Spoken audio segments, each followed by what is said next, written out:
Hinala ng mga senador, premeditated o pinagplanuhan ng pagpatay kay Albuera Leyte Mayor Rolando Espinosa Sr. matapos makitaan ng buta sa mga pahayag ng CIDG Region 8 sa pagdinig po ng Senado kahapon. Isa sa mga kinwestiyon sa pagdinig ang pagtawag sa SOCO ng isa sa mga nasa raiding team na si Superintendent Santi Noel Matira.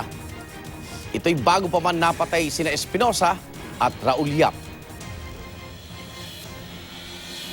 So nangyari yung putukan, 349 according to you?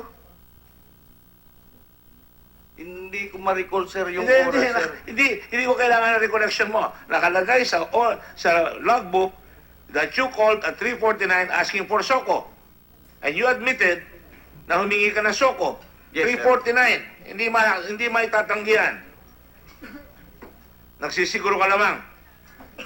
Natepok na ito. Dali na natin ng SOCO para mabilis. Sa lalong madaling panahon, linisin natin para wala nang tanong-tanong dito. Hindi pa nangyayari, putukan na, bago nagputukan, dalhin nyo na yung SOCO para malinis kagad.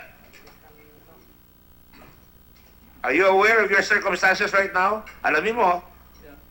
Senator Gordon, there's one word to describe this. Premeditated. Correct.